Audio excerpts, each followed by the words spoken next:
Buenos días, compañeros y compañeras. Espera, que me junto sin tocar. Aunque yo creo que se oye perfectamente bien.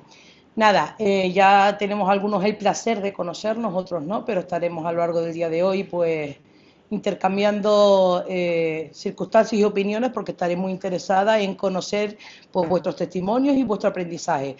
Como ya ha dicho la compañera Ana Artiles, ustedes se encuentran ahora mismo en un formato de nivel 2 de formación sindical, por el cual nuestra organización Comisiones Obreras ha apostado muchísimo por la formación sindical.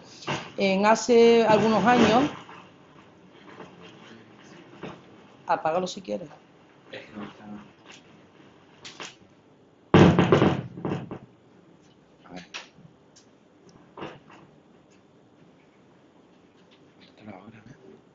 A ver, ahora sí, probando. El altavoz se fue a tomar por saco. No necesito altavoz más, no te preocupes. ¿Sigo? Sí. Venga, vamos a seguir. Da igual. Tengo voz suficiente, ya veré cómo acabo, si quedo afónica o no. Bueno, lo que les decía, la herramienta de la formación sindical es tan importante y que muchas veces lamentablemente no sabemos valorar, ¿vale? Esto nosotros lo hablamos en la ejecutiva, lo hablamos en todos los foros donde participamos, porque adquirimos unos conocimientos que después, bien por inseguridad, bien por ausencia de una guía, no la llevamos a cabo en los centros de trabajo. Y es tan importante la formación sindical que recibimos de nuestra organización, que es una apuesta clara para el buen desarrollo en los centros de trabajo, que todos los que estamos aquí, siendo representantes sindicales, tenemos que llevarla a cabo. Y esto no significa que ustedes adquieran hoy una formación y digan, bueno, ahora a cada uno buscarse la vida, ¿no? El sindicato continúa y están las federaciones, están las estructuras, está la Unión Insular de Tenerife en este caso, también la Unión Insular de Gran Canaria, porque sé que hay alumnos aquí de Gran Canaria, pero está claro que la dirección del sindicato también está como acompañante, guía, donde ustedes puedan consultar todas las dudas que tengan para hacer un buen papel como representante sindical. En los tiempos que vivimos ahora mismo de profunda transformación, ya lo sabemos, esto ya no solamente es la revolución industrial, sino que no es que va a venir, es que estamos ya en plena transformación digital. Desde luego la clase trabajadora o se organiza y se prepara, o como siempre seremos la parte débil de la balanza. Esto claramente se ha demostrado en el tiempo que ante la incapacidad organizativa de la gente trabajadora, finalmente seremos los más perjudicados, y para eso están las comisiones obreras, para preparar la representación sindical, para llevarlos a cabo a través de una buena formación, una buena acción sindical en los centros de trabajo, un compromiso con los compañeros y compañeras. Yo creo que todos aquí estamos ya, y lo tenemos claro, que si estamos aquí es porque compañeros y compañeras han depositado su confianza a través de las votaciones, un acto tan democrático y más en estos momentos, para seguir diciendo que somos el sindicato mayoritario, pero que además representamos con toda corrección, con todo compromiso a los compañeros y compañeras que ahora mismo están en sus centros de trabajo, mientras nosotros nos estamos formando para justamente defender los intereses y los derechos de la clase trabajadora. No me quiero extender en cuanto al formato de la secretaría que ostenta el compañero Pacheco, pero es importante adaptarnos a las nuevas realidades tecnológicas, aprender todo lo que podamos en cuanto a las fórmulas que tenemos para solicitar información a la empresa. Importante es lo que voy a decir. Muchas veces de lo que están aquí, algo rápido. ¿Quién ha solicitado a la empresa artículo 64, derecho a la información, estatuto de los trabajadores? Información respecto al uso de algoritmos en la empresa cuando afecta directamente a la organización del trabajo. Pacheco, tienes trabajo. Es importante conocer las nuevas realidades a lo que la empresa ya hace mucho tiempo están haciendo uso, las cuales están utilizando como siempre como materia productiva, beneficio económico exclusivamente para las empresas, olvidándose de quién lleva las empresas adelante, gracias a quién obtienen sus grandes beneficios y gracias a quién sacan el trabajo cada día los miles y miles de trabajadores y trabajadoras en Canarias. Cuando en su momento empecé a escuchar el tema de los algoritmos, el tema de las nuevas realidades tecnológicas que utilizan las grandes y ya no tan grandes, varios tamaños de empresas en Canarias, la verdad que en principio uno asusta porque no saben o no sabíamos el cometido, el objetivo claramente que tenía la empresa, ya lo hemos identificado. Mejorar la productividad, algo tan añorado para ellos, y sobre todo la organización del trabajo, justamente para que sea más rentable para ellos y productivo, olvidándose de la salud y olvidándose de la clase trabajadora. Es importante que todo lo que aprendamos, puede sonar repetitivo, pero es importante que lo llevemos a cabo. En serio, vamos a descubrir muchísima información que tiene la empresa, que tenemos el derecho a conocer la misma y a detectar incidencias o incumplimientos y denunciarlo, lo tenemos que denunciar y hacer la acción sindical todos los días en los centros de trabajo. Súper importante, cualquier duda que tengan pueden levantar la mano, tanto la compañera Raquel como el compañero Pacheco les va a responder amablemente, todos vamos a aprender. Es importante que la información se lleve a los centros de trabajo. Cuando Ana decía la broma de se queda aquí y se saca a la mesa, sí, pero también a los centros de trabajo, a los compañeros, en los comedores, a través de noticias informativas, los formatos que ustedes suelen utilizar en sus centros de trabajo, grupos de WhatsApp, de Telegram, difusión. Importante que los trabajadores sepan qué están haciendo aquí hoy con sus horas sindicales, que no estamos en otro lado, estamos aquí formándonos y que merece la pena tener a unos representantes sindicales formados para ejecutar todas las acciones que tiene el sindicato para defender los intereses de la clase trabajadora y sobre todo en Canarias con la situación en la que nos encontramos. No me quiero extender más porque la otra parte le corresponde a los compañeros porque seguramente vamos a aprender muchísimo. Que tengan una buena jornada y estaremos todo el día por aquí. Gracias.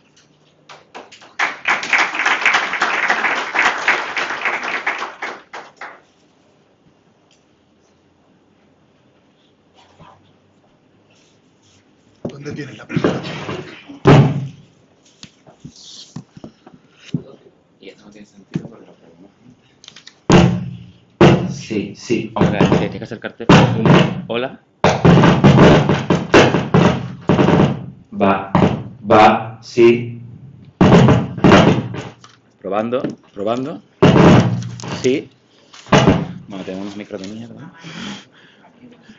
Prueba jodida, ¿eh? Igual puedo poner el de... ¿Viste? El craneal sí funciona bien. Y también tenemos otro. Sí, porque... quita. Coraje. ¿Y este funciona? Sí. Bueno, pongo este si quieres. No sé si me tengo que levantar la... Y esto para la nariz. Ahora se que trata por la cabeza.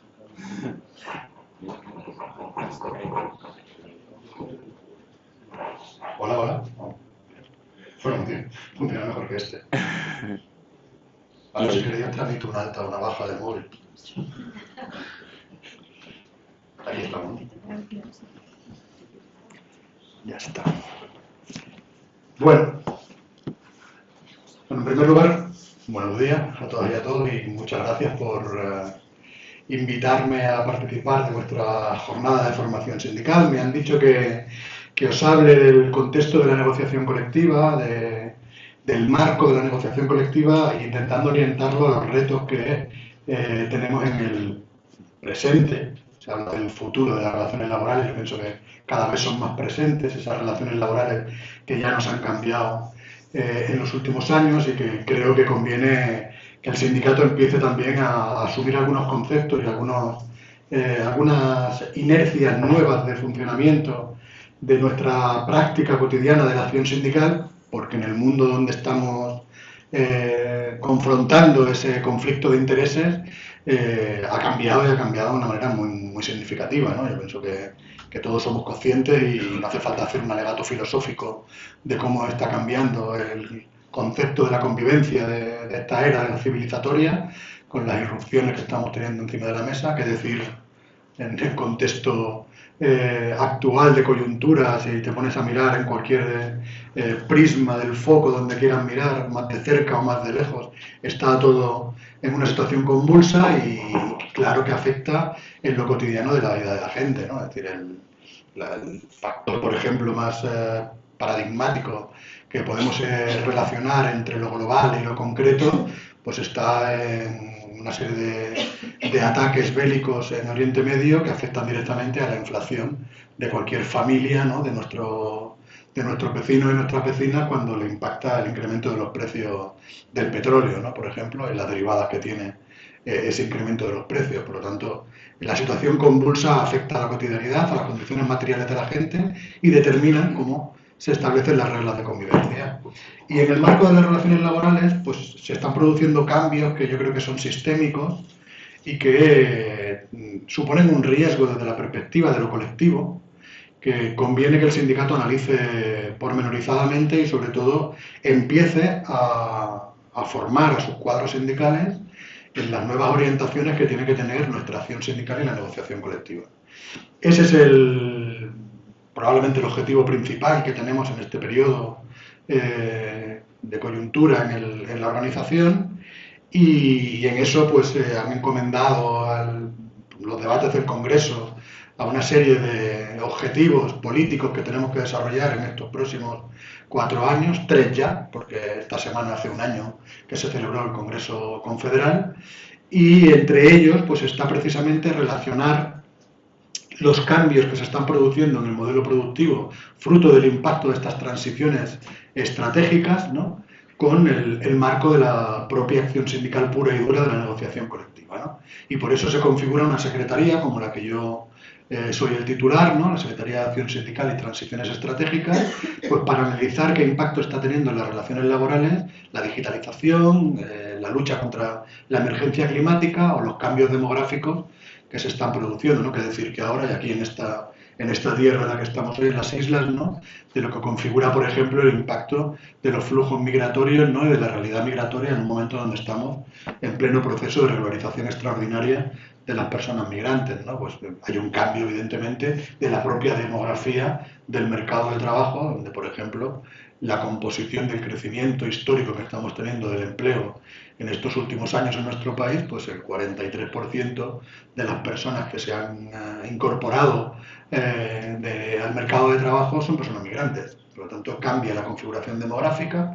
Ya estamos alrededor de una quinta parte de la clase trabajadora que viene de procedencia con nacionalidad fuera de España. Por lo tanto, tenemos realidades a las que hay que enfrentar, cultural, económica, socialmente, que también se tienen que incorporar en los acervos de nuestra negociación colectiva. 3 grandes transiciones que tienen un impacto evidentemente muy importante en los marcos de la cotidianidad de nuestra acción sindical. Y aquí es donde me gustaría plantear la presentación. Tengo una presentación muy larga, pero que iré pasando la primera parte muy deprisa, porque me interesa centrarme sobre todo en la última parte, que es lo que en teoría mira hacia esos cambios que se están produciendo y los retos que tiene el sindicato, pero conviene porque damos muchas veces por supuesto que todo el mundo tiene interiorizado cuáles son los conceptos básicos que se articulan en el marco de la negociación colectiva. Y a mí me gustaría parar un poco en el inicio, en el aterrizaje de, bueno, por qué la negociación colectiva es como es, cómo se desarrolla, ¿no?, y cuáles son sus fundamentos jurídicos para darle cobertura a la práctica que tenemos en el sindicato a la hora de ponernos delante de empresarios y empresarias a negociar las condiciones de trabajo de la gente, ¿no? Por lo tanto, empezaré inicialmente cuáles son las bases legales que sustentan la negociación colectiva para que entendáis la importancia que tiene, es decir, para que le demos realmente el valor y la importancia que tiene. No en todos los ordenamientos jurídicos de los países desarrollados el derecho a la negociación colectiva está consagrado en sus normas fundamentales, como es el caso de la Constitución española. Nosotros tenemos 3 elementos fundamentales que determinan la libertad organizativa de los trabajadores y las trabajadoras y el reconocimiento, ¿no?, jurídico que tiene de primer rango ese derecho de los trabajadores y las trabajadoras en nuestro país. Uno es el derecho, evidentemente, a sindicarse libremente, no en todos los países es posible. El derecho a la huelga, no en todos los países es posible. Y el derecho a la negociación colectiva, que es en muy pocos países donde está recogida el derecho consagrado, ¿no?, en su Constitución a la negociación colectiva. Por lo tanto, primer concepto que tenemos que interiorizar, no nos lo está regalando nadie. Es decir, forma parte de los pilares que fundamentan nuestra democracia y el sistema en el cual estamos desempeñando. Tiene tanto valor la capacidad constitucional de dirimir leyes por la vía parlamentaria como el dirimir leyes por la vía de la negociación colectiva. Porque lo que se pacta en un convenio colectivo forma parte del ordenamiento jurídico en nuestro país. Nuestro secretario general dice que es pura alquimia, que nos juntamos unos cuantos trabajadores, nos ponemos delante de un empresario, llegamos a un acuerdo con él, lo trasladamos a un texto y hemos hecho una ley. Y eso no deja de ser algo prácticamente mágico, ¿no? De que gente que no tenemos poder, ¿no?, seamos capaces de convertir una ley que consagra derechos de nuestros compañeros y compañeras, ¿no? Por lo tanto, el principio, valor que tenemos que interiorizar es que nadie nos ha regalado nada, ¿no? Y por si había alguna duda, hemos reforzado por la vía de la doctrina, es decir, el valor del derecho fundamental a la negociación colectiva. El Tribunal Constitucional así se ha pronunciado ya. Es decir, cuando interpreta la Constitución, dicen sí, la negociación colectiva es un derecho fundamental de la ciudadanía de este país. Por lo tanto, cuando tenemos la capacidad de ponernos delante de un empresario o una empresaria a negociar los derechos colectivos de nuestros compañeros y compañeras, nos avalan los principios básicos jurídicos constitucionales de este país. Nadie nos regala nada. Pleno derecho hay que ejercerlo. Todo derecho subjetivo no deja de ser un derecho significado en un texto que se puede cumplir o no se puede cumplir. Hay que ejercerlo y aquí establece el anterior derecho que decía antes, que es el derecho a la libre sindicación. Hay que ejercerlo. Sindicarse hay que ejercerlo para cumplir con el derecho constitucional fundamental a la negociación colectiva. Si no, pues queda ahí descrito en ese ámbito, ¿no? ¿Y dónde se establece ese derecho fundamental? Pues básicamente en el Estatuto de los Trabajadores, donde se definen, dejadme que pase rápido para no me líe aquí con articulados, ¿no?, en diferentes artículos del Estatuto de los Trabajadores, cuáles son los diferentes derechos que se describen, ¿no?, en esa base de principio básico constitucional, el derecho de la negociación colectiva. Por lo tanto, ¿qué nos ampara la Constitución? ¿Qué lo desarrolla el Estatuto de los Trabajadores? Y tenemos diferentes elementos que evidentemente el Estatuto de los Trabajadores no lo puede plantear. ¿Aquello que pactamos en un convenio colectivo se puede aplicar o dejar de aplicar en el ámbito de una empresa siempre que se pacte? Vuelve a ser otra vez el derecho a la negociación colectiva. Y yo puedo pactar algo que por circunstancias concretas, que se motivan, que se argumentan y que se establecen a través de un periodo de consultas, yo puedo modificar o dejar de aplicar lo que he pactado. Y lo puedo dejar de aplicar solo durante la vigencia del periodo que he pactado. No puedo decir, mira, ahora esta jornada la dejo de aplicar en un convenio colectivo que dura hasta diciembre de este año para el año que viene. No, eso no lo puedo pactar. No puedo pactar inaplicar lo que supera la vigencia del convenio colectivo. Pero durante el periodo que he pactado, sí que la propia acción colectiva puede decidir dejar de aplicar lo que se ha pactado inicialmente, ¿no? ¿Quién puede negociar en esta parte? Empresarios y trabajadores, evidentemente. ¿Cómo se regula la participación legítima de quién tiene que negociar? Está bastante más tasado en el ámbito de los trabajadores y las trabajadoras que en el ámbito de los empresarios. Y los empresarios tienen un reconocimiento más tácito, ¿no?, que el empírico y electoral, ¿no?, democrático que tiene la representación de los trabajadores y las trabajadoras. ¿Por qué? Porque a diferencia de lo que establece el Estatuto de los Trabajadores para determinar la representación legal de los trabajadores y las trabajadoras, no hay ninguna norma que especifique de manera concreta cómo se garantiza el reconocimiento y la acreditación de la representación de los empresarios en nuestro país. Por lo tanto, no existe norma legal, solo hay regulación en aquellos aspectos que tienen que ver con la participación institucional, no con la negociación colectiva. Hay un aspecto que regula la negociación colectiva, que luego veréis. Lo define el Estatuto de los Trabajadores, sobre porcentajes de representación, es decir, pero claro, no hay manera de acreditarlos. Se establece el 10% de requerimiento de representación de empresas y trabajadores para que una asociación empresarial se pueda poner delante de una mesa de un convenio sectorial. La propia empresa, si es un convenio de empresa, lo puede hacer en el ámbito de la empresa, Pero para los ámbitos sectoriales, que son evidentemente la mayoría de los convenios, no la mayoría del número de convenios colectivos, pero sí los convenios colectivos que amparan a la mayoría de los trabajadores y las trabajadoras de nuestro país. En ese sentido, la representación se determina por el Estatuto de los Trabajadores en un 10% de empresas afectadas por el ámbito de negociación, sector del metal, 10% de las empresas del metal que tengan como mínimo el 10% de los trabajadores y las trabajadoras del sector del metal. Bueno, pues aquí tenemos un ámbito de representación. ¿Cómo se demuestra esa representatividad? Ah, amigo, aquí no hay norma que regule la acreditación, por lo tanto es un acto de fe, ¿no? Ha venido el Papa por aquí cerca, un acto de fe para poder garantizar, ¿no?, desde nuestra parte que realmente reconocemos que están legitimados para representarlo. Normalmente se establece por criterios evidentemente históricos, por reconocimiento mutuo de las partes desde hace mucho tiempo y porque, bueno, en ocasiones, es decir, si no reconociéramos el nivel de representatividad de nuestras contrapartes, no tendríamos contraparte para negociar un convenio colectivo. Por lo tanto, al final, ese acto de fe también tiene un cierto interés, ¿no? Como todo acto de fe, tiene una orientación de interés que en nuestro caso es poder tener con quién negociar las condiciones laborales de nuestra gente, ¿no? Y claro, hay multiplicidad de tipos de asociaciones empresariales, funcionales, sectoriales, territoriales, provinciales, comarcales, autonómicas, estatales. Hay infinidad de tipologías de organizaciones empresariales, ¿no? Y luego están las grandes organizaciones empresariales de carácter confederal, COE y CEPIME, ¿no? Y ahora hay alguna asociación que está litigando por conseguir legitimidad representativa de las pequeñas empresas que se llama CONPYME. Lo digo, si empezáis a escuchar algunos conflictos patronales de representatividad a las dos organizaciones tradicionales de nuestro país, COE y CEPIME. Ahora se le disputa una parte de representatividad de la pequeña empresa, una asociación de CONPYME que de momento no tiene ningún derecho de representatividad reconocido confederal. Pero bueno, esta es la estructura empresarial que hay por esa vía, ¿no? Y en el cambio, en la representación sindical tenemos dos cauces de representación que tienen derecho a la negociación colectiva.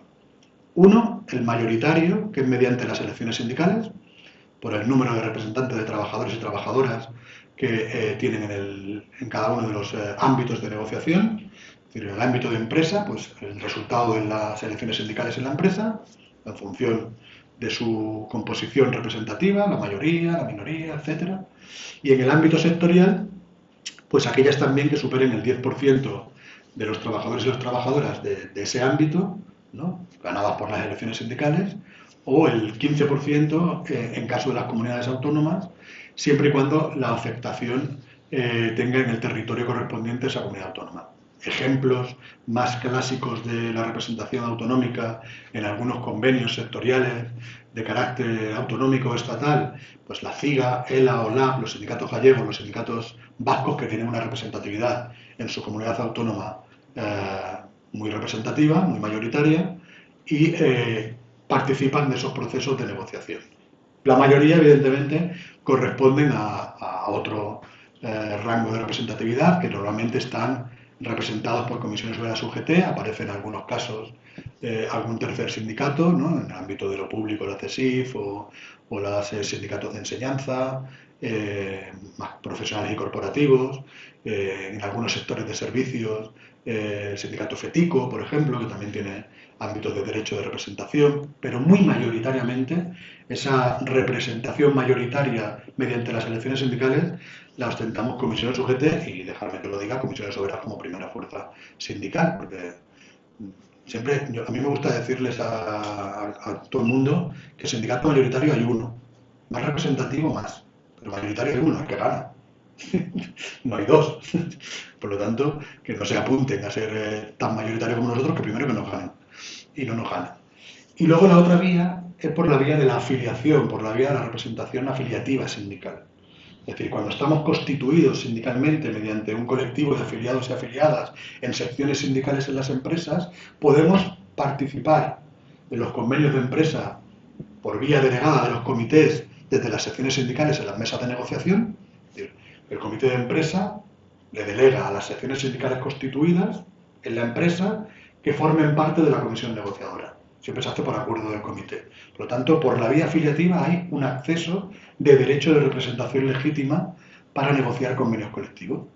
Eso hay algunas prácticas, sobre todo de empresas multicentros o convenios de grupos de empresas, donde normalmente los comités de empresa delegan en sus organizaciones sindicales, ¿no?, la negociación para configurar las mesas de negociación, porque ya tienen articulación interna para configurar la representación en esas mesas y no hace falta que hagan cálculo de probabilidades matemáticas, ¿no?, de mayorías matemáticas del número de representantes para conformar las mesas de negociación. Entonces, eso es una práctica que ya se está utilizando, y la otra vía, que evidentemente es de carácter sindical, que somos los sindicatos que mediante nuestra acción representativa en cada centro de trabajo conformamos lo que le llaman el cómputo electoral, computan nuestros comités de empresa las siglas que se han presentado y nos dan a nosotros la representatividad en las mesas sectoriales, ¿no? Por lo tanto, ahí es la vía de la representación legal que,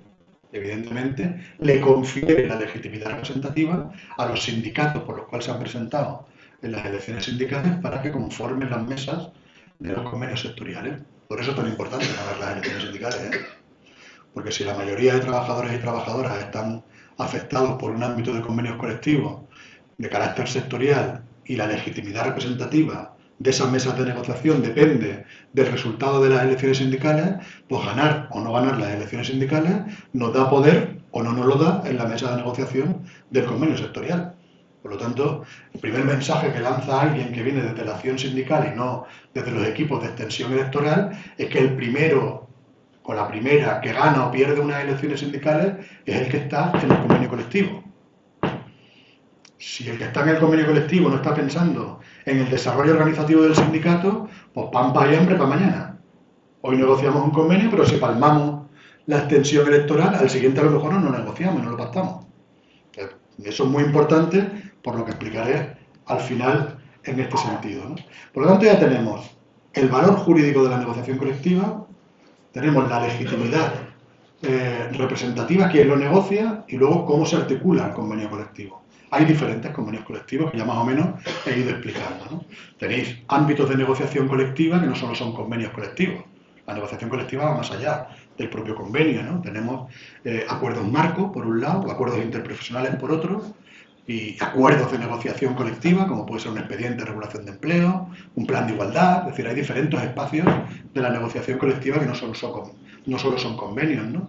Y hay diferentes ámbitos en los cuales se puede negociar, que son territoriales o son funcionales o sectoriales. Es decir, los hay hasta convenios que le llamamos convenios franja, que son aquellos convenios que dentro de una empresa solo afectan a un colectivo concreto de trabajadores. Por ejemplo, el conflicto de médicos en la sanidad pública pretende articular mediante la impugnación del Estatuto Marco de Medicina, quiere hacer un estatuto marco específico de médicos para que las condiciones laborales específicas se negocien solo para los médicos. Eso sería un convenio franja, dejando de lado el resto de los trabajadores y trabajadoras sanitarios, ¿no? Normalmente los convenios franja tienen una cierta conflictividad con un modelo sindical como el nuestro, que intenta tener una perspectiva de clase y, por lo tanto, agrupar al conjunto de trabajadores y trabajadoras de un mismo ámbito, ¿no? Para que no haya segregación de condiciones laborales sobre la base de mejor poder contractual para negociar o no, ¿no? Está muy claro que los médicos y las médicos tienen mejor poder contractual que los celadores en el sistema sanitario para poder negociar. Si separamos a los celadores de los médicos, estamos dejando a los celadores pues en el último vagón de capacidad reivindicativa para que tengan condiciones laborales más dignas de vida, ¿no? Por eso la concepción del sindicato, en nuestro caso, normalmente se da de hostia, dejarme decirlo así, con los convenios franja, porque segrega y parcializa los intereses de los trabajadores y las trabajadoras. Pero bueno, hay diferentes ámbitos de negociación colectiva. Los acuerdos interprofesionales, por ir probablemente de los más significativos, son aquellos que podéis familiarizaros con lo que normalmente hemos venido llamando los ANC, ¿no? Los acuerdos por el empleo y la negociación colectiva, cuando se dan a nivel estatal, o los acuerdos interprofesionales de comunidades autónomas, como hay en algunas comunidades autónomas. El sindicato, con los empresarios de los ámbitos autonómicos, pues también tienen la posibilidad de articular acuerdos interprofesionales. Normalmente los acuerdos interprofesionales no llegan al detalle, suelen ser obligacionales, que se llaman, no normativos. ¿Qué quiere decir eso? Cuando un acuerdo es normativo, en lo que dice el texto, tiene validez jurídica de obligado cumplimiento. Es decir, si yo digo en un acuerdo normativo que la jornada es de 35 horas, no se puede trabajar más de 35 horas. Pero si en un acuerdo obligacional digo que recomiendo que la negociación colectiva incorpore las 35 horas en sus textos, yo puedo tener un convenio colectivo que supere las 35 horas, porque el acuerdo me obliga, pero como no es normativo, no lo he incorporado al texto del convenio colectivo. Entonces, ¿qué valor tienen los acuerdos interprofesionales? Tiene un valor jurídico, porque en algunos elementos el Estatuto de los Trabajadores les reconoce un valor jurídico que ahora explicaré, y tiene un valor político, y es que las partes nos hemos puesto de acuerdo para que aguas abajo todo el mundo intente hacer lo que hemos dicho aguas arriba.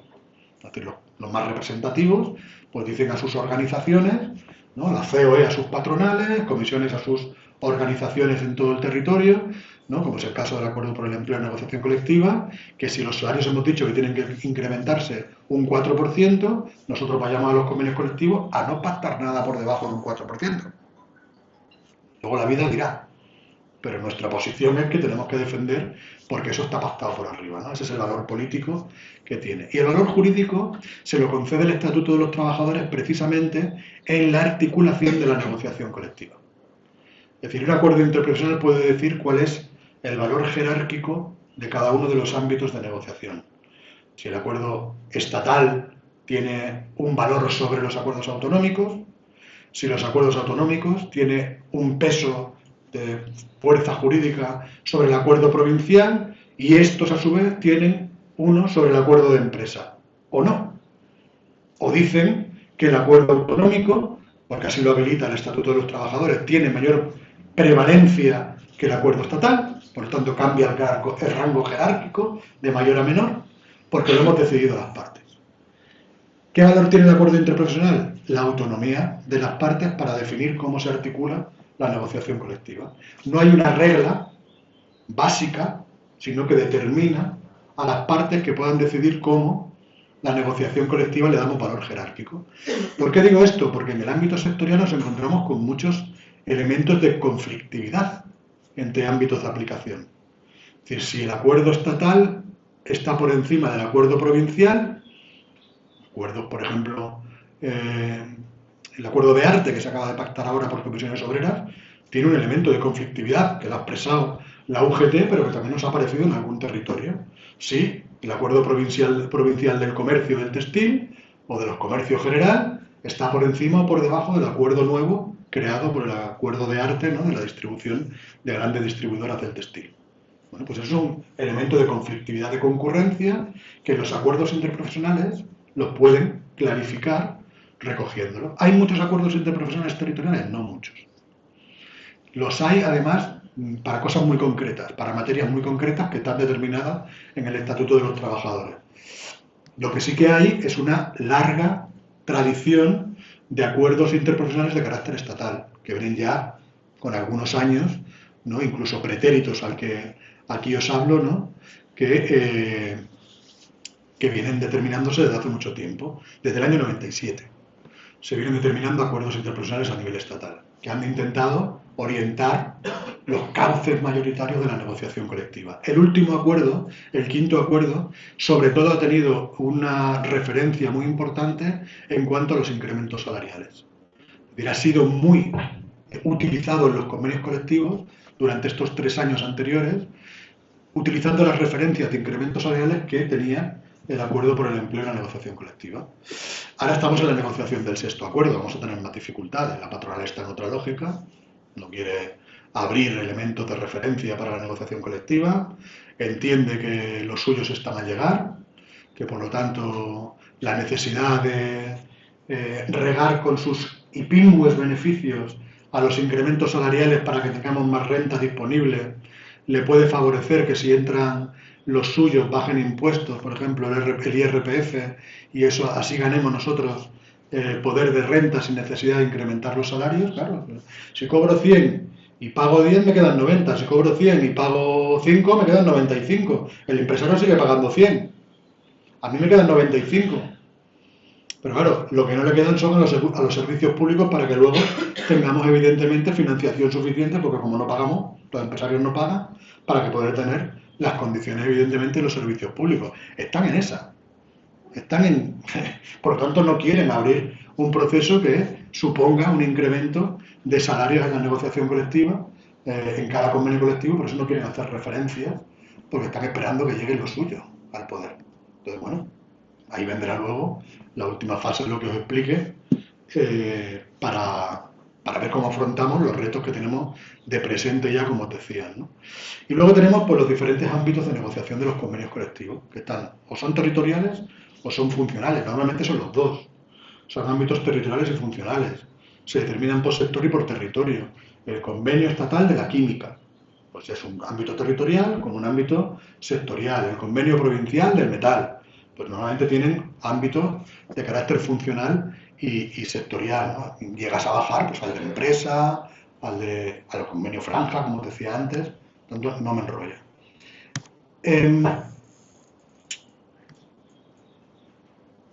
Esto sigue hablando de lo mismo de la regla de concurrencia, por eso digo que aquí voy a intentar pasar rápido, pero sí me voy a parar aquí. Hay algo fundamental que también tenemos que tener en claro, porque entra mucho en la conflictividad de la aplicación de los convenios colectivos. Y es qué tiene más valor, si el contrato de trabajo o el contrato colectivo. El contrato individual de trabajo o el contrato colectivo de un convenio colectivo. Pues el Tribunal Constitucional ya se ha manifestado. Y el convenio colectivo tiene, evidentemente, prevalencia aplicativa sobre cualquier acuerdo de carácter individual. Es decir, que si por contrato laboral las partes fijan unas condiciones por debajo de lo que dice el convenio colectivo, eso es ilegal. Entonces, ante esa disyuntiva, no tengáis nunca ninguna duda porque está avalada por el Tribunal Constitucional. El convenio colectivo tiene más valor que el contrato individual. Solo faltaría, ¿no? En algunos momentos, es decir, la ideología conservadora ha intentado poner en cuestión esa relación de lo individual sobre lo colectivo, incluso sobre los ámbitos negociales, sobre el convenio sectorial y el convenio de empresa.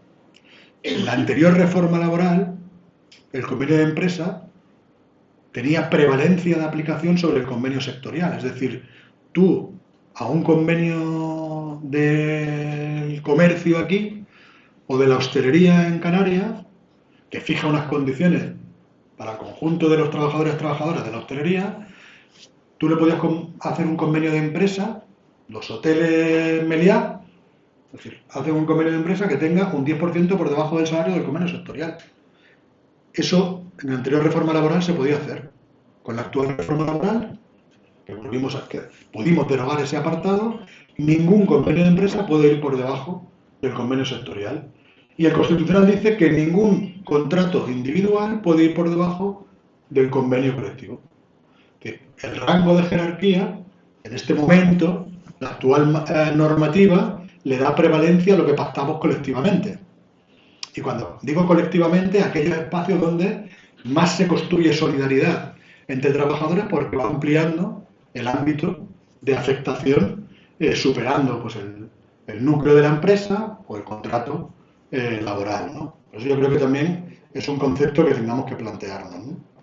La legitimación de las partes, lo he hablado antes, no me interesa que nos metamos, es que esta presentación la tengo para otras cosas también.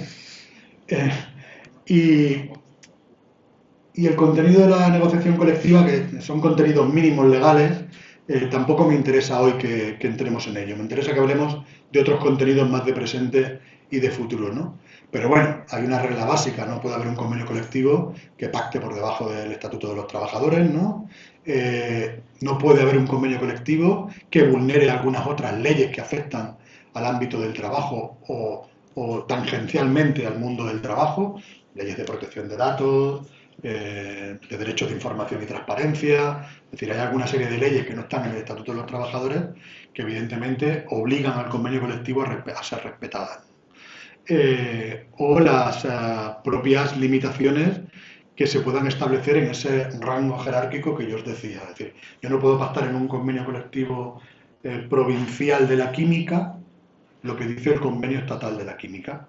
Ese caso no existe, es un supuesto ficticio, pero si alguien quisiera hacer un convenio provincial de la química, no podría pactar por debajo de lo que dijera el convenio estatal, porque el convenio estatal ha dicho que no se pacte por debajo esa situación. Por lo tanto, son los tres elementos fundamentales que un convenio colectivo tiene que respetar como reglas básicas, ¿no?, para no superar este sentido. Y luego está el espacio de la vigencia, que evidentemente es potestad de las partes. Pero lo más importante de la vigencia es cómo se consideran las prórrogas y sobre todo la ultraactividad.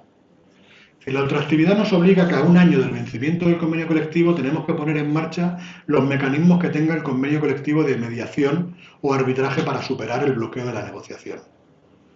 Entonces, nosotros deberíamos de incorporar a los convenios colectivos los sistemas de mediación. Es decir, que no todos los convenios colectivos se están vinculando a los acuerdos que garantizan los sistemas de mediación que se han pactado. Por ejemplo, hay un acuerdo a nivel estatal que se llama el ASAC, ¿no?, que se pueden ir vinculando los sistemas de mediación de cada uno de los ámbitos territoriales y ese determina lo que conocemos en España el SIMA o los sistemas de mediación autónoma que tienen cada una de las comunidades autónomas, ¿no? Y por ahí se pasa para intentar desbloquear pues un convenio que lleva un año sin poderse renovar porque las partes no se ponen de acuerdo. Se puede incluso habilitar el arbitraje. La mediación no deja de ser la posibilidad de negociar en un ámbito con un tercero que nos ayude a ponernos de acuerdo. El arbitraje ya es ceder autonomía de las partes, por lo tanto no puede ser obligatorio. Porque hemos dicho antes que una de las potestades que se nos reconoce es que somos autónomos para poder determinar en qué condiciones negociamos. Si nosotros sometemos la delegación de nuestra negociación a un tercero, que es un árbitro, eso no lo podemos hacer obligatoriamente. Nadie nos puede obligar porque estaría conculcando nuestro derecho de autonomía de las partes. Nadie me puede obligar a arbitrar. Por lo tanto, me tengo que someter voluntariamente. Si yo quiero desbloquear un proceso de conflicto en la negociación mediante un árbitro, tengo que hacer una delegación voluntaria para que un tercero diga cómo se acaba este lío. ¿Cómo desbloqueamos la negociación que se ha bloqueado entre un 4 y un 3% del incremento salarial? Y no somos capaces de ponernos de acuerdo. Y decidimos que en lugar de seguirlo peleando, ya está, que lo diga un árbitro. Y la patronal y los sindicatos nos ponemos de acuerdo y decimos, venga, que un árbitro, mediante esos sistemas de mediación que tiene nombrado los árbitros que tienen que determinar esos procedimientos, pues lo sometemos. Lo hacemos de manera voluntaria, nunca nos podrán obligar, pero es una fórmula para desbloquearlo. ¿Y qué pasa si no queremos ir a un arbitraje y no nos ponemos de acuerdo en un sistema de mediación? Pues que las condiciones laborales definidas por el convenio colectivo siguen vigentes hasta que se pacte uno nuevo. Y eso fue lo que le dimos la vuelta, evidentemente, en la reforma laboral a la derogación de la ultraactividad, el palabra este que nos costó tanto aprendernos. Nos costó más aprendernos en la reforma del 2012 que en la reforma del 21, porque del 12 al 21 la sufrimos y nos tuvimos que más familiarizar con ella. Pero en el 12 yo recuerdo que cuando mucha gente le decía, es que se han cargado la ultraactividad de los convenios, y mucha gente decía, ¿eso qué es? No, claro, como estaba por cultura concebido de que nunca nos quitaban los derechos que estaban en un convenio colectivo, se pactaran o no, y de golpe nos dicen, no, como pase un año se caen, y si se caen, ¿qué pasa? Pues nos vamos al Estatuto de los Trabajadores. ¿Y se pierde el convenio colectivo? Pues eso ha pasado en este país. Sí, se pierde el convenio colectivo. ¿Y qué pasa con mis condiciones de trabajo? Que me las contractualizan. ¿Qué significa eso? Que a ti te las mantienen, pero el que venga detrás tuyo y le contraten se va al Estatuto de los Trabajadores. Por lo tanto, si entra uno un 40% más barato que tú, lo que va a pasar siguientemente es que tú te vas a la puta calle. Esa era la lógica que nos pusieron en la reforma del 12. Por eso no es menor que no demos por hecho que la ultraactividad de los convenios colectivos que hemos recuperado esté aquí sine die por el tiempo, por el paso de los tiempos, porque pueden volver a venir a poner en cuestión el carácter de la ultraactividad, que esa sí que es una guillotina para los convenios colectivos, ¿eh? Yo como empresario aguanto el tirón y como mucho un año, ¿no? Me aguantáis la bronca, ¿eh? Al año, ¡pum!, empezáis de nuevo. Eso es, cambia radicalmente las relaciones laborales. Por eso lo pongo en valor en el marco de esa parte, ¿no? ¿Y qué pasa más allá del convenio colectivo? Que hay más cosas, ¿no? como decía antes, hay diferentes procesos de negociación. Tenemos que llegar a acuerdos para acabar una huelga, que la huelga puede ser por diferentes motivos, no tienen por qué estar vinculados a un convenio colectivo. Los acuerdos de los expedientes de regulación de empleo, los acuerdos sobre las modificaciones de las condiciones de trabajo por aplicación del artículo 41 del Estatuto de los Trabajadores, modelos de negociación que están evidentemente siempre desasociados a la negociación del convenio, que son los sistemas de clasificación profesional. Habitualmente lo hacemos entre convenios colectivos, no lo hacemos en el mismo marco del convenio. Los planes de igualdad, que tienen una vigencia muy diferente, los pactos de distribución irregular de la jornada. Bueno, ya lo veis aquí, ¿no? Hay diferentes modelos de negociación colectiva que van más allá del convenio colectivo, ¿no? Y a partir de aquí es donde yo me quiero predicar. Estamos viendo lo del Papa, ¿no? Voy a ver si soy capaz de predicar la doctrina sindical de lo que entendemos ahora, ¿no? La primera reflexión que os quiero hacer.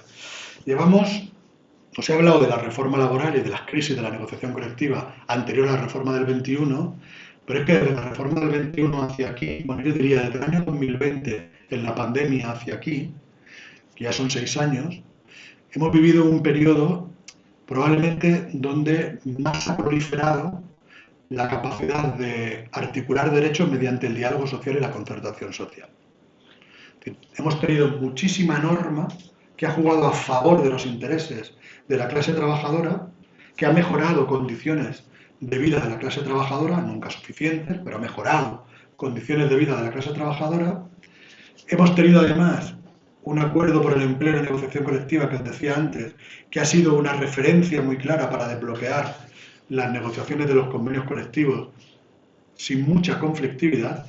Hemos tenido los periodos de tiempo donde el número de jornadas perdidas por días de huelga ha estado de los más bajos del último ciclo histórico de la secuencia desde que tenemos datos estadísticos. Por lo tanto, la lógica es que un gobierno progresista con una fuerte implantación del diálogo social, que promovió la pandemia cuando pudimos, mediante la fórmula de los ERTES, resolver probablemente la situación económica más crítica que hemos vivido en decenas de años, ¿no? De golpe, ¿no? Que se para todo y de repente buscamos una fórmula que aguanta a la gente cuando todo se para y dispara rápidamente el crecimiento cuando se recupera la actividad, y seguimos creciendo como nunca y en tanto empleo como en economía, siendo campeones mundiales del crecimiento, ¿no? Pues toda esa lógica, ¿no? de diálogo social nos ha tenido 6 años, como dice aquel, que la norma provee. Es decir, hemos ido a pescar y nos hemos mojado poco el culo. Y nos hemos llevado la cesta con alguna pesca, sin necesidad de tenernos que mojar el culo. Porque la norma va proveyendo. Hemos ido pactando convenios colectivos con normalidad, sin mucha complejidad, siempre hay excepciones, ¿no? Pero de manera mayoritaria hemos tenido una inercia y una tendencia donde la paz social y la vertebración de la concertación social iba proveyendo derechos a la clase trabajadora. Hace casi un año que eso ya no es así. Hace casi un año que el diálogo social no provee y que la negociación colectiva ya hace 6 meses que no tiene referencia. Ya no tiene el acuerdo por el empleo de la negociación colectiva. Ya no hay quien provea. Ahora estamos en un estado de impasse, en el que no hay normas que mejoren las condiciones, sino mira lo que pasó con la ley de jornada. No hay normas que mejoren las condiciones laborales y no hay referencias para fijarnos en el convenio colectivo de qué podemos pactar. Empresario de turno, oye, mira, que nos dicen los mayores que con un 3 tiramos, venga, por un 3. No, ya no hay con quién parar. Ahora me tengo que poner de acuerdo con el empresario de turno para decir, oye, ¿cuánto vamos a subir el salario? ¿Qué quiero decir con esto? Que el sindicato ha pasado un tiempo suficientemente largo como para deslizarse por una inercia. Y que ahora nos cambian radicalmente las condiciones de juego y nosotros seguimos con una inercia. Y eso, o el sindicato lo cambia, o probablemente va a caer irrelevancia, porque perdemos referencia de la gente. Porque si no le damos respuestas útiles, si la gente no se organiza para mejorarse las condiciones de trabajo, porque no viene por la vía de la delegación de ese diálogo social, pues al final acabamos nosotros sumidos, ¿no?, en un encefalograma plano, ya en un impasse, donde no somos capaces de recuperarnos, ¿no? Aquí es donde yo quiero que pongamos la atención. Han cambiado las condiciones del contexto. El sindicato no puede seguir haciendo lo mismo que venía haciendo en los últimos 5 o 6 años. Y de momento seguimos con una inercia. No somos capaces de cambiar la inercia. Por eso es muy importante cómo nos afrontamos a los procesos de negociación. Porque para cambiar esa inercia, o volvemos a conectar el convenio colectivo con la gente, a hacer suyo el convenio colectivo desde que se inicia el proceso de negociación, no desde que le damos el resultado de la firma del acuerdo, sino desde que empezamos a negociar, o no vamos a tener el músculo suficiente, dejadme decirlo así, para afrontar un conflicto ante la negativa empresarial, porque están esperando que lleguen los suyos, a incrementar los salarios como corresponda para preservar un modelo social como el que tenemos. Y que los convenios colectivos no vayan en detrimento a futuro de unas bajadas de impuestos que vayan luego a deteriorar nuestros servicios públicos, porque lo que ganemos en el convenio nos lo dejaremos en los colegios, en los laboratorios, porque no tendremos servicios públicos que sostener nuestras condiciones básicas de vida. Y por mucho que pactemos en los convenios, no tendremos derecho a los accesos de los servicios públicos, sino decirme qué está pasando con la vivienda. Decirme que quién es capaz de pactar un convenio de un 13% de incremento anual para sufragar los incrementos del coste de la vivienda. ¿Y cómo afecta el coste de la vivienda a millones de personas en nuestro país? Porque no hay servicios públicos suficientes ni recursos para sostener esos servicios públicos suficientes, esos derechos de ciudadanía, esos principios constitucionales a los que yo refería al principio, en este caso, para unos derechos de ciudadanía que no son la negociación colectiva. Pues ahí está, vamos a tener que confrontar. Y si vamos a tener que confrontar para que eso no pase, la gente tiene que estar con nosotras y con nosotros. Y para estar con nosotras y con nosotros se tiene que hacer suya la plataforma. Y para que se haga suya la plataforma tenemos que pensar nosotros cuáles son las condiciones en las que tenemos que discutir con ellos una plataforma. Por eso es importante una preparación previa de un convenio colectivo. El convenio colectivo no puede ser simplemente ponernos delante de él porque ha vencido, ¿eh? Porque delante de qué me pongo. ¿Cómo voy a encontrar el contrario? ¿Cuál es el contexto en el que negocio? ¿Tengo un sector que está creciendo o está decreciendo en el empleo? ¿Tengo un sector que gana dinero o que pierde dinero? Delante. ¿Se ha cumplido o no se ha cumplido el convenio colectivo que hayamos pactado? ¿O sigo rebachando el clavo sobre algo que es inútil en la práctica? Porque no se está aplicando en los convenios colectivos. Un mínimo análisis antes de ponerlo delante de decir, compañeros, compañeras, vamos a discutir qué queremos para el convenio colectivo teniendo en cuenta esto.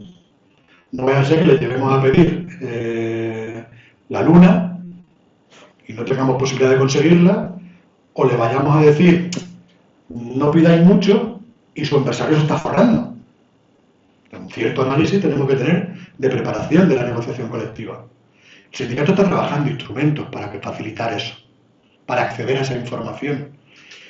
Confío que antes de que acabe el verano tengamos las primeras ya herramientas para poder empezar a determinar ese análisis.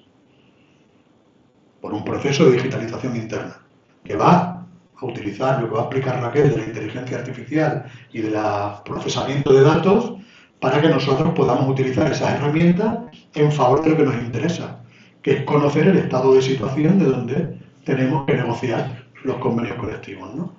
Y luego hay que preparar la plataforma. Que para preparar la plataforma tenemos que primero detectar las necesidades que tiene la gente. Hay que hablar con la gente, ¿eh? Si yo le doy la plataforma que pienso yo, que me he discutido con 3 o 4 de la ejecutiva, y les digo, yo creo que vosotros necesitáis esto, y te lo pongo en una plataforma y me la llevo a la mesa de negociación, pues yo no sé si realmente necesitan o no necesitan eso. Pero sobre todo, no importa tanto lo que yo piense, lo que más importa es lo que piensan ellas y ellos. Si realmente se sienten vinculados a lo que estamos pidiendo o no estamos pidiendo. Porque si luego me encuentro el bloqueo en la mesa Y voy a ellos y les digo, hay que movilizarse, y dicen, ¿movilizarme para qué? Yo eso que tú estás pidiendo no es lo que a mí me representa. Eso nos puede pasar, eso nos pasa. Eso nos pasa. Porque esa inercia que yo digo que venimos trabajando lleva a gestionar procesos de negociación que parecen gestiones administrativas de la negociación colectiva. Y como si estuviéramos pactando un contrato de alquiler. Se ponen de acuerdo las partes, entre ellas firman el contrato y hasta que venza el contrato de alquiler. No, perdón, esto es otra cosa. Esto es una herramienta de autoorganización de los trabajadores, no solo de condicionar derechos, porque lo más importante no es lo que dice el convenio, es lo que se aplica de lo que dice el convenio. Y para poder aplicar lo que dice el convenio, o la gente se lo siente suyo o no lo defiende. Y cómo hagamos la negociación es muy importante. Y en la coyuntura en la que estamos, más si cabe. Por eso dejadme que os haga mucho hincapié. Que los procedimientos de negociación no pueden ser estrictamente un trámite administrativo de las mesas de negociación que determinan un articulado de un texto que luego se lo dan a los trabajadores como si fueran la tabla de los 10 mandamientos. Porque normalmente cuando pasa eso, las empresas que están pactando los convenios no los aplican. Y los trabajadores que no se sienten vinculados no los defienden. Y estamos tan lejos de esa realidad que al final explotan sus condiciones laborales. Y eso que os estoy explicando no es una cosa excepcional. Es una cosa muy extendida, ¿eh? Si no, otro gallo cantaría. Si no fuera tan extendida, otro gallo nos cantaría. Pero son inercias que el sindicato no las puede normalizar. Y el sindicato, vosotras y vosotras que sois el sindicato, las tenéis que impulsar cambiando esa realidad, teniendo el contacto con la gente, ¿no? Y por supuesto, el proceso de negociación de la plataforma reivindicativa tiene que seguir manteniéndose en una información y participación constante mientras dura la negociación colectiva. ¿Eso da trabajo? Claro, da trabajo. Si lo queremos hacer uno solo, es mucho trabajo. Si lo queremos hacer 5 o 6, es muchísimo trabajo. Aquí lo que se trata es de colectivizar ese trabajo. Eso es hacer partícipe a la gente de la negociación colectiva, ¿eh? Y si yo voy incorporando colectivamente al acervo negocial a la gente que se pega a su plataforma reivindicativa, voy a poder conseguir seguramente más gente que trabaje por el convenio colectivo. Hay algunas experiencias que se están poniendo en marcha en algunas partes del sindicato que deberíais de darle una vuelta. Por ejemplo, detrás de la negociación de un convenio sectorial, el sindicato lo que hace, la dirección del sindicato en ese ámbito, identifica una serie de empresas que pueden ser estratégicas en ese ámbito de negociación. Se sienta con nuestros representantes sindicales de esas empresas y le dice, mira, vosotros sois estratégicas, porque si en algún momento llega el conflicto, como mínimo tenéis que parar vosotras. En un convenio sectorial, estas empresas tienen que parar.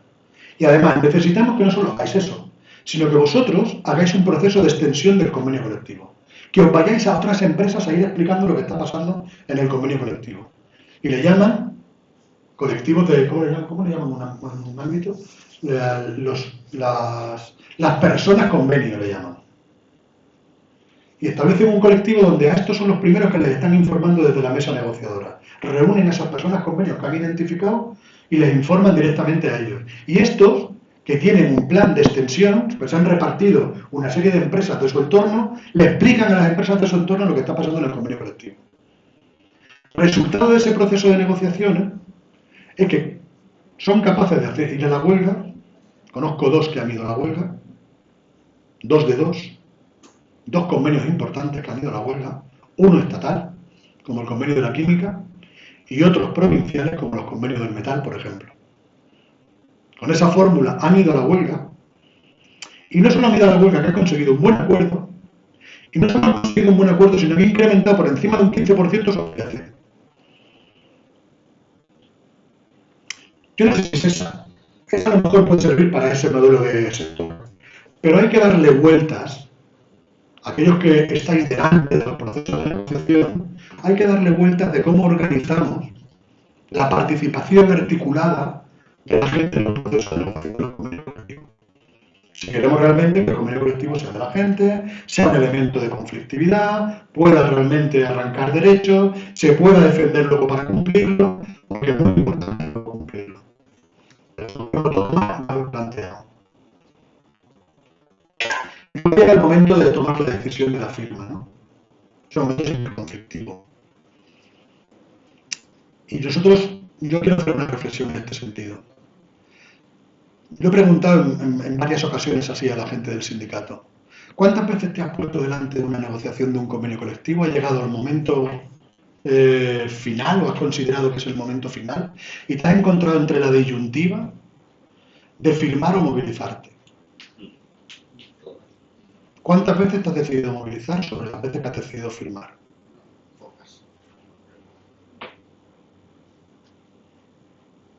Pocas. Eso es un síntoma de resignación. Porque la duda existe. ¿Cuántas veces lo has planteado tan crudamente como tú lo estás viviendo encima de la mesa a la gente que le afecta el convenio colectivo? Tenemos tendencia a proteger a la gente. De hacer de madres, padres protectores. ¿Para qué les voy a meter en este lío? Para eso me han elegido. No, para eso no te han elegido. Te han elegido para que los organices, para que los representes, para que te enteres bien, para que les pongas la información suficientemente empírica encima de la mesa, para que tomen sus decisiones, pero no para protegerlos. No hemos venido aquí a proveer de derechos a nadie, hemos venido a que se organicen para defender sus derechos. Por lo tanto, lo que no puede caber es la resignación. Y en el momento en que vivimos, menos todavía. Donde se están inflando a ganar dinero, nosotros no podemos resignarnos a incrementar los salarios un 3, un 3,5%. No podemos resignar. Y el sindicato hemos puesto ahora una fórmula, una herramienta, que tiene mucho de simbólico, como es el Fondo para la Movilización, un fondo para el refuerzo de la negociación colectiva que hemos aprobado la semana pasada, ¿no? En el Consejo Confederal, que ya pierdo las fechas.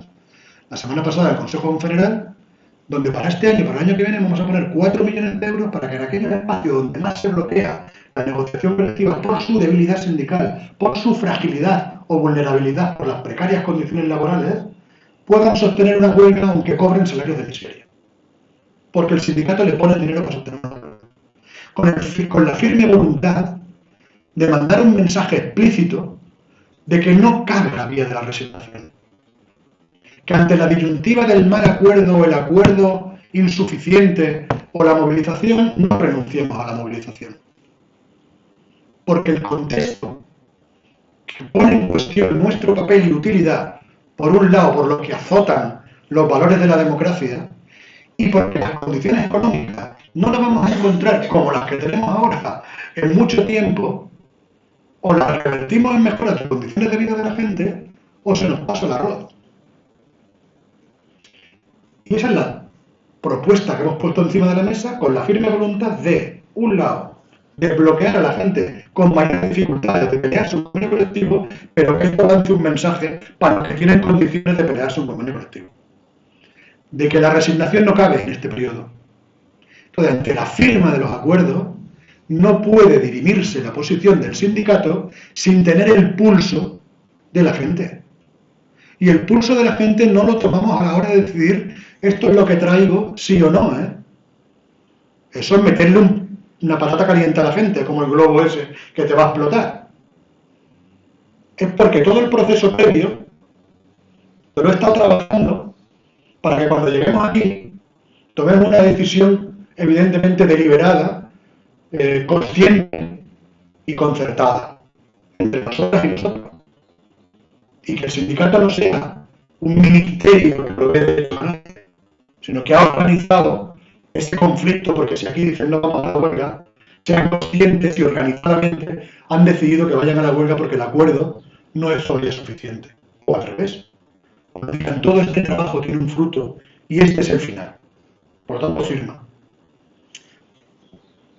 Eso que parece muy básico, que parece del sindicato, vuelvo a decir, se ha convertido probablemente en un ratatouille porque han roto las inercias por diferentes circunstancias, un periodo de resistencia con el arreor de las reformas laborales, el periodo de la crisis financiera, un periodo de bonanza porque la concertación social proveía de derechos a la clase trabajadora, pero la función directa del sindicato, o por resistencia o por pasividad, ha perdido la inercia de lo básico del sindicato. Y aquí no se trata de inventar la rueda, ya está inventada. Llevamos 50 años. Ahora, la semana que viene celebramos el 50 aniversario de la Constitución, la semana que viene no, dentro de 2 semanas, la constitución de este sindicato como confederación sindical en el país. 50 años, que han pasado muchísimas cosas. No siempre había inteligencia artificial, pero no siempre había trabajo manual. Han pasado muchas cosas. En esta era ha entrado Internet, ha entrado el cambio climático, es decir, hemos vivido muchísimas cosas. Hemos pasado de una dictadura a una democracia y el sindicato se ha ido ha perdido su función básica. Hemos venido aquí a organizar a la gente. No hemos venido aquí a proveer derechos a nadie. La gente es mayorcita, autosuficiente, se organiza voluntariamente, se organiza en una organización de obra, se defiende sus condiciones de trabajo, donde mayor calidad de cuando eso funciona. Claro, cuando eso no funciona, la precariedad entra por la puerta y la gente entra por la puerta. Estas son probablemente cosas que tenemos que tener muy en cuenta, ¿no? ¿Y en qué contextos hacemos esto que acaba en la parte final? Pues tenemos, bajo mi punto de vista, 4 elementos que tenemos que poner y darle respuestas como sindicato. Una, los efectos de las transiciones. Los convenios colectivos, nuestra acción sindical tiene que incorporar los cambios que se están produciendo en el mundo del trabajo. 2, los efectos que tienen las relaciones laborales. Están cambiando y muchísimo. 3, la propia configuración de nuestra historia en la negociación colectiva. Está totalmente atomizada. Tenemos cerca de 5.000 convenios colectivos. La presentación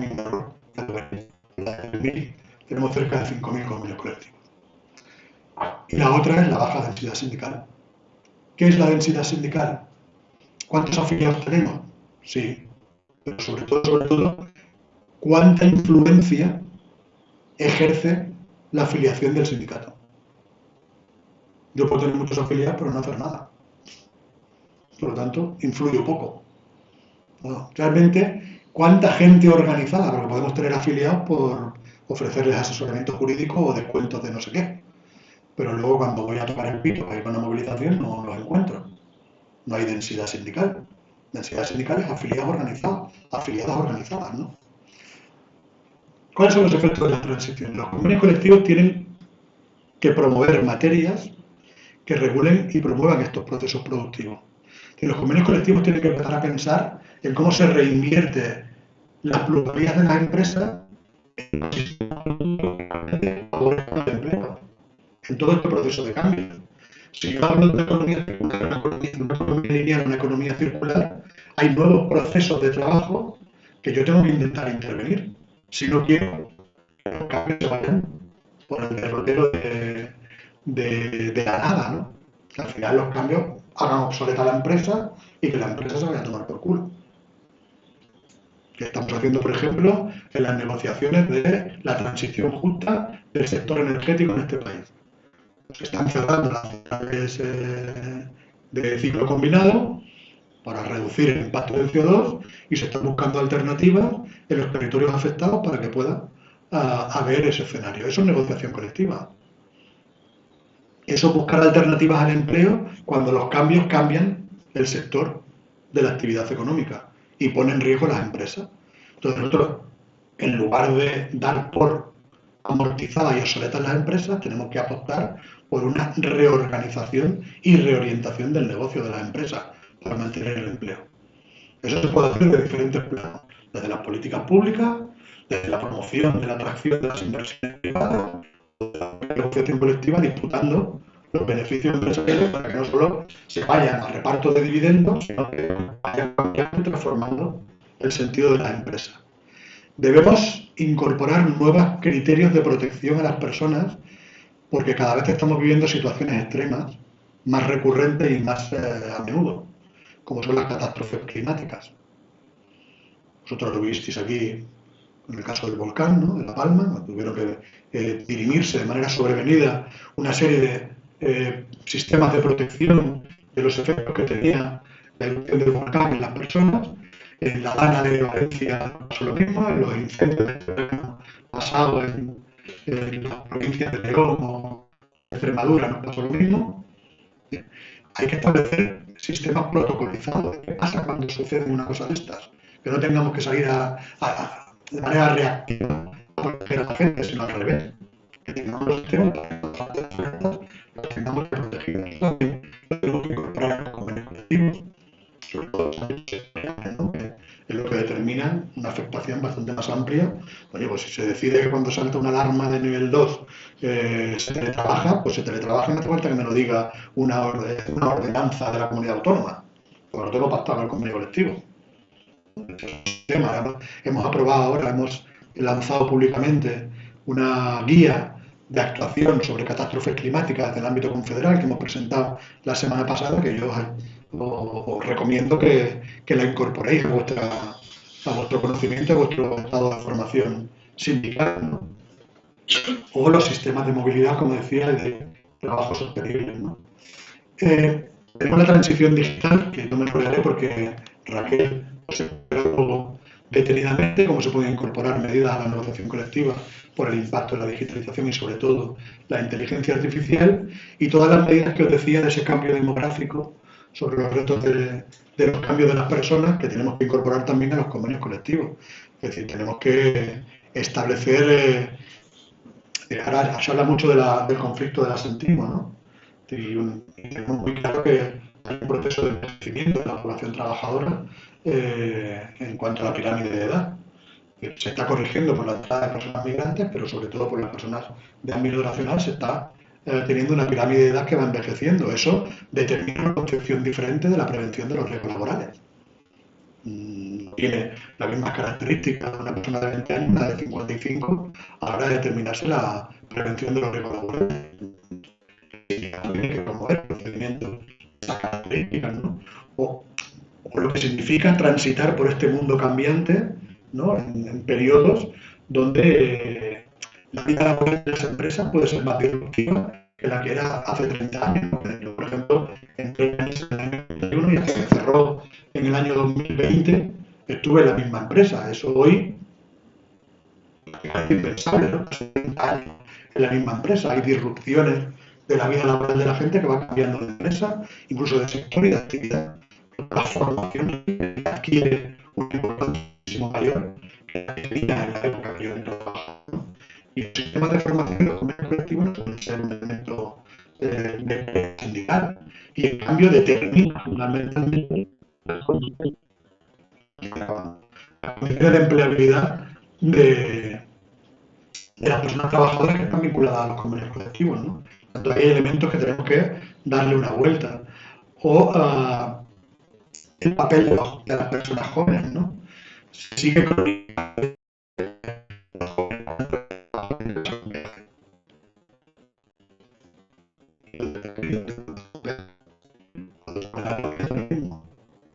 ellos o más. Lo mismo que yo o más.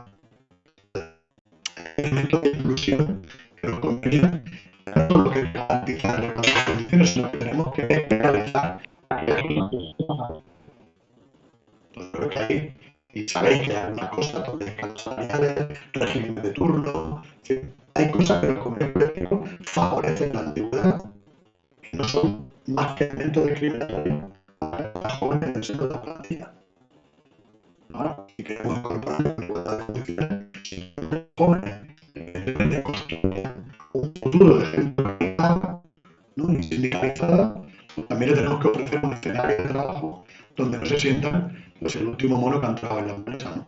Pero que hay elementos que tenemos que plantear. ¿Qué os digo ya de la política de igualdad, que está mucho más extendida, afortunadamente, priorizada por el sindicato entre hombres y mujeres, o las medidas de inclusión de esas personas migrantes que vienen con culturas diferentes que las nuestras, ¿no? Por ejemplo, imaginar el régimen de descanso en una empresa donde haya una fuerte implantación de personas musulmanas. por su origen magrebí. Y llega el mes de Ramadán. Pues queramos o no, es un acervo cultural que traen y que sus condiciones de descanso las quieren normalmente Jorge, no para. Le gustaría establecerla en el momento de que necesitan reponer sus fuerzas comiendo, ¿no? Por ejemplo. Hay elementos de base cultural que nosotros tenemos que tener en consideración si hubiéramos hecho ese mapa previo de preparación de la negociación. Habría identificado que tengo un peso importante de personal migrante de un origen concreto que puede tener un criterio cultural que yo tendría que darle una vuelta de una política de inclusión, ¿no? Por ejemplo, no un ejemplo. ¿Cuál es el que me preocupa? Me preocupa que el poder de relaciones laborales que todos estos cambios están produciendo desborda el perímetro del convenio colectivo. ¿Y qué quiere decir eso? Que normalmente una parte importante de las condiciones laborales se están individualizando, negociándose en una suerte de despachos de jefes de departamento en la fijación de objetivos individualizados con sus contraprestaciones a esos objetivos que están fuera del marco del convenio colectivo. Si miráis, por ejemplo, la estructura de salarios medios en nuestro país y la dividís entre 10, veréis que los salarios que están prácticamente determinados estrictamente por las condiciones que fija un convenio colectivo, que están entre el decil 3 y el decil 7, si lo dividimos en 10 partes, el 1 y el 2 lo determina el salario mínimo, que son los más bajos. Entre el 3 y el 7, estos han mantenido estancado su poder adquisitivo en estos últimos años desde el año 2018. Si me voy al perfil 8, 9 y 10, que son los que están relacionados con ese colectivo de personas que se pactan una parte de sus condiciones en las mesas de los jefes de departamento, esos han incrementado su poder adquisitivo, los que más cobran. Si miro cómo la composición del crecimiento del empleo se ha dado en este país, de los 2.600.000 personas que han incrementado la afiliación a la seguridad social, 1 millón se han hecho en el grupo 1 y 2 profesional. Esos. La composición del empleo está cambiando hacia ese tipo de colectivo de trabajadores y trabajadoras. Ya representan el 30% de toda la fuerza del trabajo. Es decir, estamos pactando convenio colectivo que ya está dejando fuera a las condiciones básicas que tienen al 30%, la mayoría del 30% de personas trabajadoras. ¿Qué quiero decir con eso? Que como sigamos con la lógica, con todos estos cambios que se están produciendo y lo que os explicará sobre todo de inteligencia artificial Raquel, de salario lineal, incremento de salario lineal y jornada de cómputo anual como elementos básicos de un convenio colectivo, eso es inútil para la utilidad y la referencialidad del convenio colectivo con la gente. Es mucho más complejo la negociación, claro que tenemos que complejizar la negociación. ¿Va a ser más difícil? Sí. ¿Tenemos que reforzar nuestra formación y capacitación para ponerlo delante de la negociación? Sí. Pero como sigamos negociando en esos términos, ese desborde de la individualización de las relaciones laborales hacen que la cobertura del convenio colectivo al final se referencie en poquita gente en las empresas, perdiendo la fuerza eficaz que tiene el convenio colectivo, y ya no os cuento el papel que el sindicato tiene que desempeñar. ¿Quién se va a afiliar a algo que no le garantiza que mejora sus condiciones de trabajo porque se las garantiza una relación individual y no colectiva? Sindicato sin cuerpo al sindicato, pero el sindicato con un convenio de referencia no es sindicato, porque no es un convenio, es otra cosa. Entonces, ahí es donde yo creo que tenemos que hacer frente a ese cambio que ya se está produciendo, como os he dicho, con los indicadores que os he dado del poder adquisitivo y del crecimiento del empleo, que ya se está produciendo en la composición de los ámbitos de afectación de los convenios colectivos. O le damos una vuelta a eso, o tenemos un problema. Evidentemente, para darle una vuelta a eso, tenemos que simplificar la negociación colectiva. No promover o proliferar todavía más unidades de negociación, de esos 5.000 convenios que os decía. Y este país, evidentemente eso sí que necesita una posición de concertación, necesita simplificar las unidades de negociación. no puede ser, yo vengo de Cataluña, ¿no? Pues en Cataluña, por ejemplo, está el convenio del vino de Cataluña, el convenio del vino de Barcelona y el convenio del vino del Penedès. La mayoría del vino está en el Penedès. Con un convenio había bastante. Tenemos 3 para organizar a los trabajadores del vino, que están en el 90% en el Penedès. Tenemos cosas que son realmente totalmente fuera de coherencia, que atienden a una historia que viene de la época franquista, evidentemente, de cómo se distribuía la negociación colectiva, pero que creo que es momento, 50 años después de la democracia, de hacer un planteamiento de simplificación, articulación y todo eso que os he explicado de la jerarquía de la negociación colectiva, simplificarla para precisamente darle mayor fuerza eficaz al convenio colectivo y que incremente ese perímetro para que no se desborde, ¿no?, las condiciones de ninguno de los colectivos de trabajadores y trabajadoras. Eso va a ser ardua tarea porque nos va a costar muchísimo primero ponernos de acuerdo nosotros, poner de acuerdo a la patronal, ni te cuento, y convencer a un gobierno que lo impulse normativamente, ni te cuento. Pero eso tiene que ser un trabajo de piedra picada, ¿vale?, de pim pam, de macha martillo que tiene que hacer el sindicato, porque creo que es una condición sine qua non para realmente darle respuesta a las relaciones laborales de presente y de futuro, ¿no? Pero bueno, ahí nos va a costar evidentemente un poco más. Por cierto, el día 22, el lunes que viene, presentamos un informe que se ha desarrollado con la participación de más de 50 profesores de universidad, de diferentes universidades del país, donde le llamamos el Observatorio de la Negociación Colectiva de Comisiones Obreras, que con la participación académica hablamos precisamente de esto. Y presentamos un informe con un análisis, evidentemente muy pormenorizado, de cómo también desde la academia ven las soluciones a la simplificación de toda esta atomización de la negociación colectiva que os invito también a ver. Y por último, la baja densidad sindical, ¿no? Es decir, la tasa de afiliación, fruto de ese modelo dual que os explicaba, pues evidentemente es baja en nuestro país. Es decir, el modelo comité de empresa no incentiva la afiliación. Vale, condiciones de contexto. No jugamos en el mejor de los terrenos para tener una alta tasa afiliativa. Esto no es Alemania, donde dice, si no estás afiliado no te aplico el convenio colectivo. No es eso. Tenemos afectación universal de los derechos que negociamos, por lo tanto, estén afiliadas o no las personas, le da cobertura a lo que nosotros hacemos, y además lo hacemos a través de un órgano que es unitario, que tiene con reconocimiento de potestad legal y que no requiere que estén afiliadas las personas en los comités de empresa. Por lo tanto, no jugamos en el mejor de los terrenos, pero eso no significa que eso sea el motivo por el cual no somos capaces de afiliar. El motivo por el cual no somos capaces de afiliar es porque probablemente no somos lo suficientemente útiles, todas esas inercias que os he intentado explicar durante todo este periodo, y segundo, porque a lo mejor estamos lo suficientemente cerca de la gente que trabaja. Toda esa historia que os explico de los procedimientos, de cómo hacemos que la gente se vincule, evidentemente, a su convenio colectivo, que es la manera de vincularse a su sindicato y la manera de vincularse a la afiliación, ¿no? Por lo tanto, nosotros tenemos que fomentar en ese sentido. Y creo que no tenemos mejor herramienta que el convenio colectivo.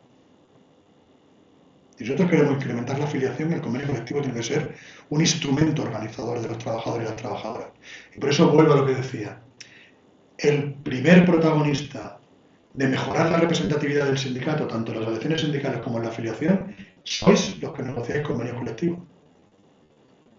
Yo cuando trabajaba en la Nissan, que es de donde vengo, esa empresa de 30 años, que es de donde vengo, el que era la referencia para la gente a la hora de ir a votar en las elecciones sindicales era el que salía a los comedores a explicar la negociación del convenio. Ese es su principal referente. No era mi secretario general, que era el que negociaba, ¿no? Cuando yo estaba en la NISA, yo empecé, no era yo el delegado que me tocaba el taller no sé cuándo y yo tenía que hacer la extensión, ¿no?, de información y de contacto con la gente en el taller. No era a mí a quien votaban. Aunque yo estuviera allí como el que negocia los convenios, lo negociara hecho una mierda. Es decir, fuera un portavoz o un referente que no tirara, evidentemente yo mantenía una parte por mi contacto directo, pero perdía una parte importante porque la referencia negocial no era buena.